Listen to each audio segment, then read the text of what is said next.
is Alexander. Shabbat for three. Bingo! Carter will get it for the win. Got it! He is hard to believe. Here's Jordan. Yes! The Magic, a 360 turn with the dribble. Magic down the middle. Gives underneath to Worthy. Slam dunk. Third in the corner. Double fake.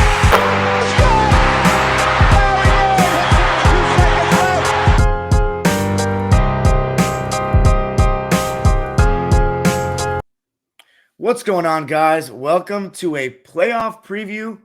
Before we get started, please make sure to subscribe on YouTube at Dime Dropper Podcast, Apple Podcasts, follow us on Spotify, and of course, to follow us on all social media platforms at Twitter, Instagram, and Facebook, and TikTok at Dime Dropper Pod. For today's episode, we have brought back Gordon Hayward, as many of you guys referred to him in the comments section of the preview, to see how it's gone, and it has gone pretty well. A very key line from the preview when we had Brian Murphy on. He said, there is no reason why I wouldn't be surprised if we get the 2 seed. Well, here we are. The Boston Celtics got the 2 seed in one of the craziest turnarounds, if not the craziest turnaround in franchise history. Murph, how are we doing, and what's the excitement level right now with the season that you've had? Or give us the recap of the season for us. All right, we're feeling great. Literally 20 minutes ago, I drove by the Celtics practice facility, the Auerbach Center, and vibes are high. People are excited. The fans were outside, yelling, screaming. We're ready for the Nets. We're ready for Kyrie. Actually? No, it didn't happen. But you did drive by the facility? I live right there. Okay. I was figuring that part was real. But let's talk about how in the beginning of the season, you guys were 16-19. I remember calling out, Jayson Tatum was getting a lot of criticism. He did not start the season very well. He was shooting like 42%, shooting a lot of threes, around eight a game. It's still at 8 a game, but his percentage has gone up a little bit. I remember there was a game you guys played us, and it was the same old Celtics. You guys were creating a lot of open threes, but missing everything and not knowing when to quit. Obviously, Jaylen Brown was injured in the beginning of the season. What made it so hard, you think, to get going in the beginning? So I think two things. One of them you brought up. Tatum starts out the first month of the season, first couple months, not knowing how to play basketball. And then by the end of the season, we've seen it a couple seasons now, he's an MVP. Yeah. Other thing was it almost seemed like in the beginning that they hadn't bought all the way in on Ime's complete switching, and there was still a little confusion. People didn't know their rotations and stuff like that. So let's talk about Dennis Schruter and Josh Richardson real quick. Why did it not work out for them? So I wouldn't say it didn't work out for Richardson. Richardson was playing well. He was one of the best players on the team. He was finally finding a role. He was scoring. He was creating for others. And he just was a casualty of he could have been added to that trade to get a better player in Derek White and somebody that's under control for a couple more years. What do you think of Derek White so far? That was an interesting move made, and bringing Tice back. What do you think of the move that you guys made midseason? So it's literally night and day between Dennis Schruter and Derek White, because you put Derek White if you put Schruter on the court with Marcus Smart, they had literally one of the worst on-off plus minuses with each other. They just couldn't play with each other. It never worked. And it took Ime actually a little bit to be okay, we just can't put Marcus Smart and Schruter on the floor at the same time.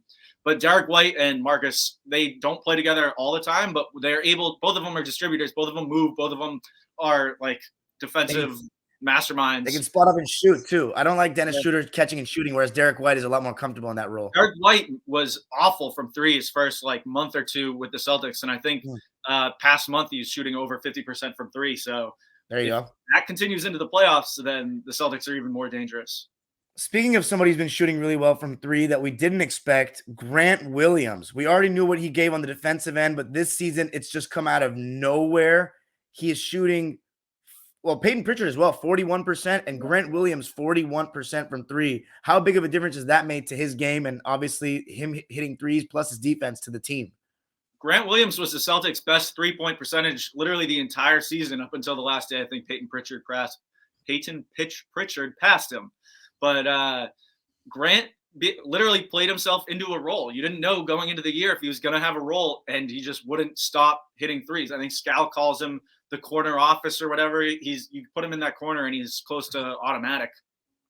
So he made that role for himself. And then what it did, the shooting allowed him to expand his game into other facets, because now you have to respect the three. He's taking people off the drive. He's always had a solid post-up game. It just adds another level for the Celtics to have a guy who played himself into a role where end of last year, you're like, is he a guy moving forward, or is he a playing time casualty?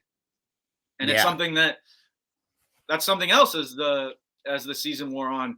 One of Ime Udoka's biggest things as the season's worn on is, hey, I'm not going to play the bad players. We're going to play 7, 8 guys, maybe 9 every night. And if you can't provide and if you can't perform, then you're not getting those minutes. We're only going 8 deep. We're cutting it off. Like some of the nights when Rob was healthy, Tice wasn't getting in the game, and he's only playing competent players that are going to stick. It's basically like, don't play your bad players, only play your good players. And Celtics went best team in basketball in the second half. Yeah. I was going to say too. So the Celtics team, 9th in the league in 3-point attempts, around middle in percentage. One of my biggest criticisms of you guys in the past years has been shooting a lot of threes and not knowing when to quit. Have you guys been able to, with guys like Smart, Pritchard, Williams, Jaylen Brown also being back in the lineup has been huge. I feel like your record with him has just been really good. How are you guys generating easier baskets these days? Or are all the driving lanes still cut off for Tatum and Jaylen like they were in the beginning of the season because they were sagging off your shooters so much? The ball movement is also picked up. Like having Tatum come alive kind of in the second half too makes it so much easier. Everybody will say his passing has improved, his court vision has improved. All that stuff has just gotten so much better, and that just opens up. Tatum used to, in the past couple of years, he'd get kind of what's the word? Rattled if a double team comes or something like that. Now he's like KD does. You watch KD and KD sees a double team and he's like, oh, easy, right over the top or to the side or something. Tatum's picking up on double teams early and knows exactly where he's going with the ball, and that just opens up everything else. On top of having a guy like Derek White, having a guy like Smart and Williams. How's Smart been shooting lately? Because I know he can be hit or miss from deep. Here's the thing with more scorers on the floor, with even like Horford this year and Grant Williams and Derek White. Did I say Horford? But just having more guys that can, Williams being able to get touches and stuff like that. More guys to pick up. You don't even notice. You used to notice when guys just weren't shooting or weren't scoring, Marcus would be like, okay, it's on me. I have to go now. It's going to come down to whether I make 3 of my 10 threes or if I make 7 of 15 threes. Like that was Marcus's game. Now he kind of fits more into the flow of the offense, and he's an unreal facilitator. So you really don't even notice Smart's offense as much, and he's getting to the lane pretty easily too with that open floor. That's great. I mean, Jayson Tatum, as you said, at the beginning of the season, I was very critical of him kind of always starting behind the 3-point line and dancing a lot and taking a lot of contested threes. But in the second half of the season, he has been one of the best players in the NBA going into this playoffs. We got to talk about what we said the identity of this team would be, and it has become that: defense. Top 2 defensive team. You got some? Number 1 in the league. Oh, number 1 in the league in defense. On the metrics, I guess, but yeah, number 1 in second in defensive rating, number 1 in opposing points per game. It's been, as you said, a lot of switch everything. Great rim protection with Rob Williams, who's had the year of his career. We'll get to his injury in a second. Horford has been 15 in blocks or something, and has one of the best defensive ratings and metrics and shit. Such a great communicator. He's just very positionally aware, and he may not be he's pretty good laterally, but even though he's not maybe the fastest moving his feet, man, he knows angles and just tendencies and everything. He's very intelligent. What'd you say? He's a vet. Yeah, exactly. And he's been there before. So talk about the change, how everything has shifted beyond just Tatum stepping up, but the defense and how it's come together. I'd assume that has to do with Jaylen and Tatum defending at a higher level as well. Yeah, of course. I don't know anybody who's watched the Celtics. You watch them play defense. They're a buzzsaw now. There's not much more you can say. From an individual, it's just if you litter the court with great individual defenders, then it's all going to come together if you're switching and the rotations the switch everything that Udoka likes to do. And then that kind of the center fielder role, they almost had Robin for a while when they were putting all those 70, 80, 90-point games on guys. So, They had Rob always on like the weak side so that he could kind of float with his long runs. Nobody's going to skip a pass over him, and he would kind of float and then be able to clean up anything from the weak side. And it was kind of an interesting wrinkle that they pulled out this year. have you seen a level of, because I always believe that when your best players defend, it's very contagious. And you guys are in a situation like the Clippers where your two best players are wings, right? Wings that can defend. So sometimes it's like you want to let them not work too hard on defense because they're running your offense for you. How has that adjusted? Have they been able to balance both? Are these guys guarding good players? Because the thing is, you're going to probably have Jayson Tatum or Jaylen Brown guarding Kevin Durant a good amount in this upcoming series, I'd assume, right? Yeah, well, that's the thing. When you have two guys in the conversation for Defensive Player of the Year at not like your swing positions with Rob and Marcus, then it takes so much like pressure, and Derek White too, obviously being a great defender. You have all those guys on the floor, Horford, then it takes all the pressure off of Tatum and Brown, where they even like I said in the preview, you notice they can be sometimes lackadaisical. Tatum always, last year he probably should have been all defense, but whatever.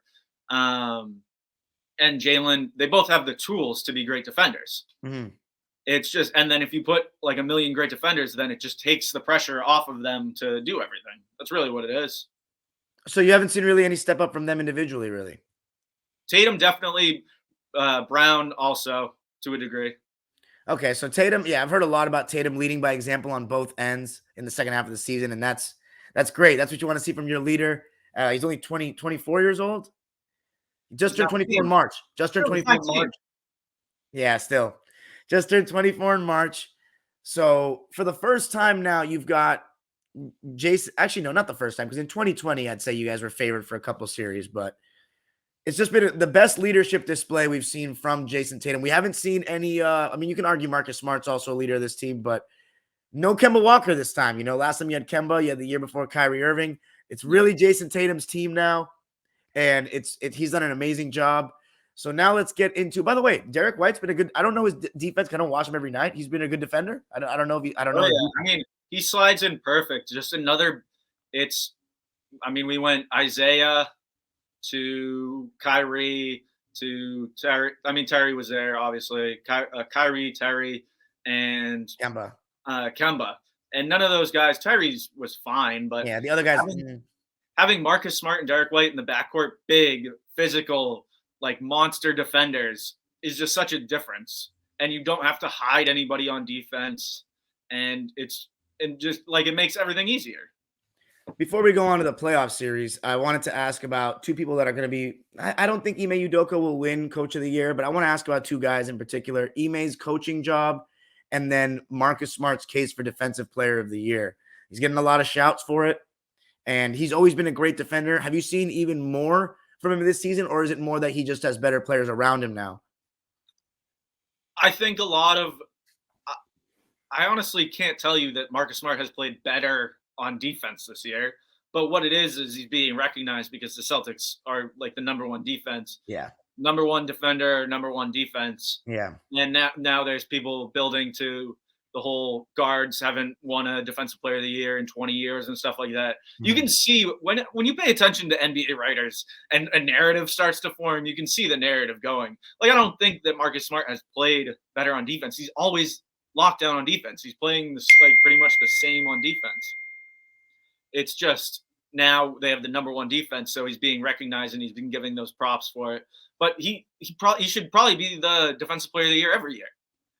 Like, if you want to put like the minute stats or whatever each year, he plays. It's the same defense. He's just on the best defense this year. But I think he will win. I've seen there's a running counter that people on Celtics Twitter are looking at where it seems like half of every first place vote is going to Marcus Smart. So that's great for him. That's awesome for the Celtics. What about Ime? What about Ime? How have you made of his first season so far? Oh, coming from the November, December, like people asking like, did Brad make the right choice? Mm-hmm. I remember that talk. On here. There was a lot of questions. what can you say, really? Yeah. Far exceeded every expectation, especially compared to last year. Like, are you kidding? Yeah. Back on the upwards trajectory in Boston. I don't know if like who's gonna win executive of the year. Like Ime probably won't win coach of the year, but like I don't know who's the guy with the Suns. James Jones. Didn't he win last year though? I feel like they could. Coaching. What's his face? Oh, Monty. Yeah, I mean, isn't that kind of the consensus just because they're so good this year? I don't know. People have been talking about Taylor Jenkins in Memphis. I mean, for them to get the number 2 seed, that's a good. And obviously, I know Ty will get some votes, but I don't think he's going to win. But anyway, let's move on to the actual series. In my opinion, the best series of the first round from a neutral perspective. A lot of storylines here. It's a rematch of last year with the seeds flipped. You guys are the favorite now, but in Vegas, you're not the favorite. Like, it's weird.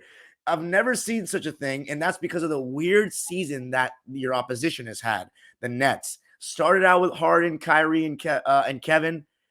Obviously, Kyrie Irving doesn't get vaccinated. James Harden doesn't like it. KD goes down, and James Harden starts complaining, starts basically quitting on the team. Didn't want to ask for a trade. Eventually asked for a trade, gets moved on.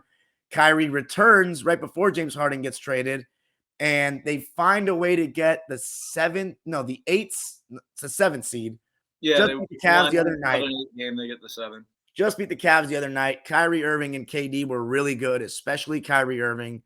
Kyrie Irving, obviously a former Celtic, as we know, rubbed his shoe on Lucky last year, which was very, criticized and made a lot of ex-Celtics very angry. I don't even know where to begin with this series. I just want you to give us an idea of why, one, this particular series means so much to you guys, and two, why you want to win so badly. Give me honestly, just throw all the Kyrie slander out. Why do Celtics fans despise him so much? I know why, but it's just for the subscribers. So the Kyrie stuff, obviously you make the trade, Isaiah for Kyrie. You give up the pick that became Colin Sexton with it, like Jay Crowder, whoever. But you make that trade 100 times out of 100. Like, obviously, hindsight's 2020, but at the time, you're getting an all-NBA player, and it should have worked. It should have worked. Horford shouldn't have broke his ankle 5 minutes in or 2 minutes in or whatever it was. Kyrie shouldn't have been a head case and, gave up in the playoffs that year. And blew the team up from the inside out, and then said, hey, before that said, hey, I want to be in Boston, done the commercial with his dad. They're going to put 11 in the Raptors. And then go home, stand in the center, the same center that he stepped on, and say, hey, I'm going to sign here if you guys will have me for the rest of my career. Oh, wait, Kevin Durant's going to Brooklyn. See ya. What's interesting, too, is I feel like it had gotten so bad in 2019 that most Celtics fans I know, including you, were not even sad to see him go. You were like, good riddance. I want Jayson Tatum to thrive. And get this guy out of here. He's a nutcase. Everybody sees that. So now you have the Nets coming into the playoff series against you guys with. I will be there. Game 1. There you go. The shit out of Kyrie every time he touches the ball with 30,000 other people or whatever it is. 18,000. But so it's very hard to get into, basketball has changed. It's not as much individual one-on-one matchups anymore, but you're going to see a steady diet of Marcus Smart and Derek White, but particularly Marcus Smart guarding Kyrie Irving. Likely, who would you throw on Kevin Durant? Grant Williams, Jayson Tatum, Jaylen Brown, all three? Well, that's the thing with the switching defense. It's going to be all over the place. Yeah. So it's kind of interesting when a lot of times a guy like Kyrie, Marcus won't even pick him up to on the majority of possessions, because when you have a team that has a point guard like that can move with the ball, they'll put Marcus staggered off on a Seth Curry, because they want somebody that will stick with Seth Curry on the hip the entire time, because Kyrie's going to get moving in the lane and try to get him the ball, and he's going to spot up and stuff like that. So they get somebody that can stick with that. And so Marcus ends up on the shooter like that a lot more often than not. So what's going to be interesting too is I think everybody knows that Kevin and Kyrie are going to be tough to handle. the question is, do the Nets have enough outside of them to win the series? You have no Ben Simmons, obviously. There's an expression, one guy can't beat you, but can two guys beat you? How do you feel about how scared are you, really? So off the bat, my takeaway is Ben Simmons doesn't matter. Not important for the series. Rob Williams also, both of them, they're saying right now they might play at some point in the series. It doesn't matter. I think that even if you watch the game on that they played the Cavs, I think that's kind of a good indication on how the series. Kevin Durant had a good game. Kyrie had a lights out game, but they won't beat the Cavs. They whooped the Cavs, but the Cavs kind of made it close. They came back. And you're like, why are they not putting the Cavs away when Kyrie's having this unreal game? Kevin Durant's doing everything. And you're like, why are they not putting the Cavs away? I think that's something that the Celtics will feast on.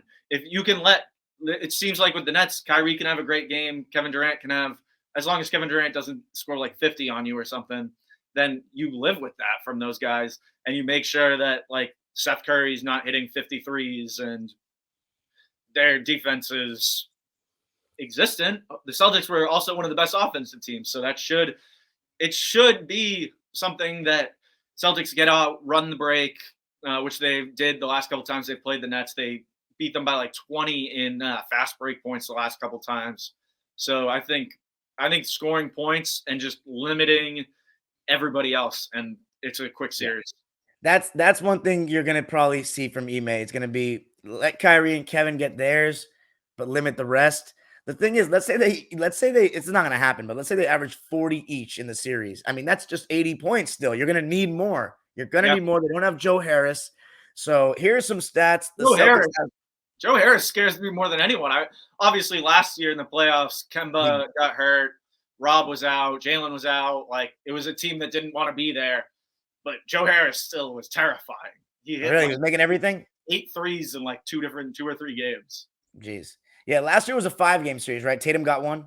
Yep. Tatum had the 50-piece and one. He's thinking about getting back at them. And there's always, they don't want to say it, but it's very clear that Jayson Tatum and Jaylen Brown want to beat Kyrie Irving. There's no doubt, especially after last year too. They're competitors, and they know that Kyrie bailed on them. Now, go to the stats, as you were saying, you guys are 7th in offensive rating and 2nd in defense. So top 10 in both. As for the Nets, even though you got to take these with a grain of salt because they've had so many changes, 11th in offensive rating and 19th defensively. And I think the biggest thing with them that's going to be an issue is they have, unlike the Celtics, who have found this philosophy, who have found this formula of finally being consistently healthy and all defending together well, and they know where each other's going to be at. They know who to switch and who not to switch.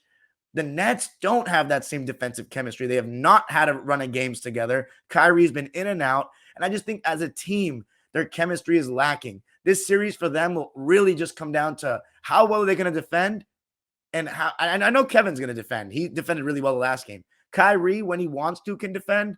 And I think he will. But will it be enough as a team to beat the Celtics, who are obviously a deeper team? I'm struggling with it. Now, let me ask you this before I ask you for the prediction of the series before we close it out. By the way, I also think Drummond starting, that's very interesting. He was starting the last game. Claxton, I thought, was really, really solid in the beginning of the season. He's kind of gone to the bench. Yeah, I think he got hurt for a while and then never played himself back into minutes. Yeah, I guess so. I think the two guys that are really going to be potentially concerning role players for you guys are Patty Mills and Seth Curry, because you know how hot they can get from 3.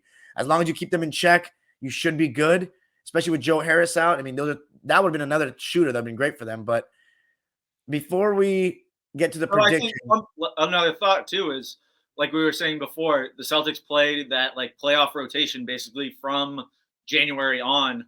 Know that those guys are set pretty much. Yeah, exactly. And especially in the first round, see whether that comes back to bite the Celtics if they go 6-game series, 7-game series, 7-game series, something like that. If that comes back to bite next round or the round after that, remains to be seen. But I think in the first series, at least, you have guys that are used to playing those minutes and know who's going to be there, who's going to be next to him, who's going to be behind him, know their rotations. So And let me ask. the Nets, I don't know if you have that, especially Yeah, if you they're don't. gonna Yeah, you do. try to put in Mr. Shoot a three, you coward. Who's that again? Ben Simmons. They Oh, won't yes. play. Yeah, that's another thing. Let's just assume Ben Simmons doesn't play at all. Yeah, I can't see him. So Even the if he injury to plays Rob fine.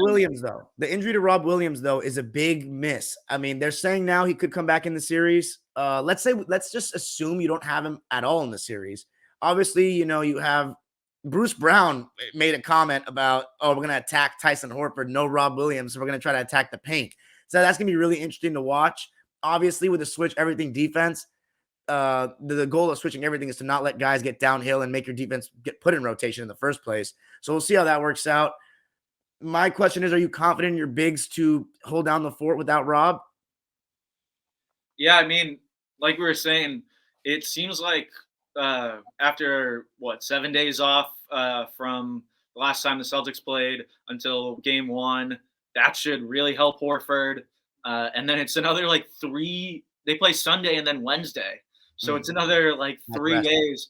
Horford has, when he gets rest, there's some stat he's playing at he's such an elite level when he actually gets rest. He's an old man.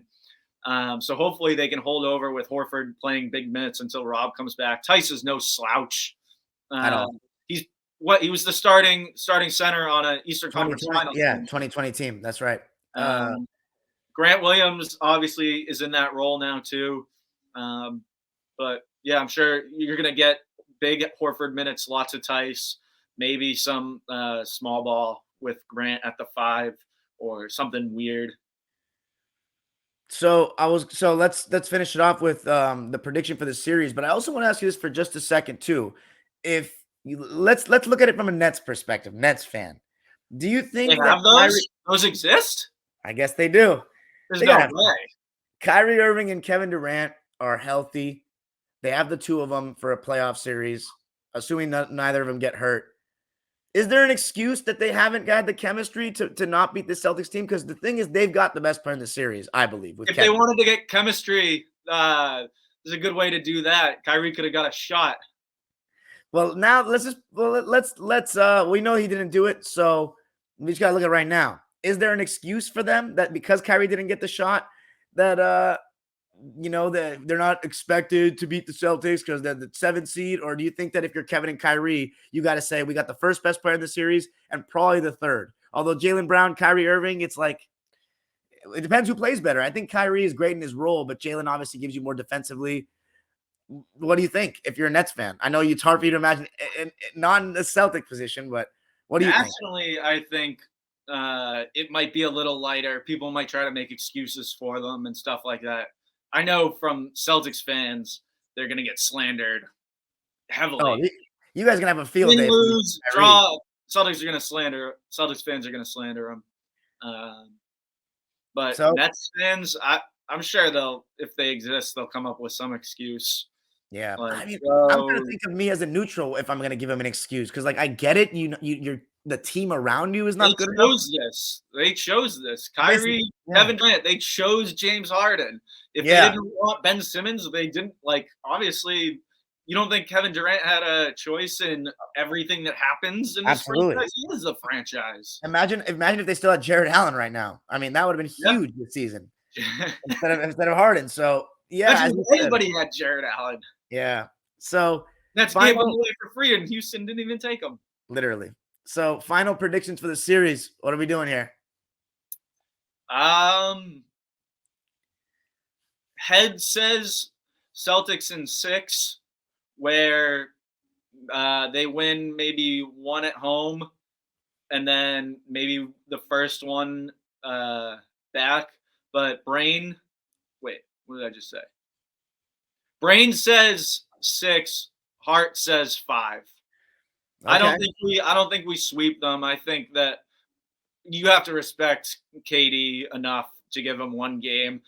Tatum took 1 game from him last year. I think 5, maybe 6, but that's just being conservative with it. No Rob. I'll give him 5 for sure, maybe 6. Not that it matters. Game one with me there, though, we're gonna fucking smoke them. Not that it matters for the series prediction, but who do you think the third best player in the series is, Jaylen or Kyrie Irving? Or who do you think will perform like the third best?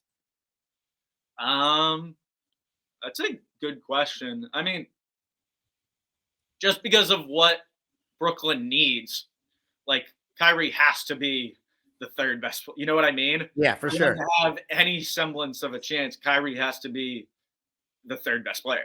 This Like, would be crazy though. Jaylen very well could outplay him, and the Celtics could win in 4. But No way.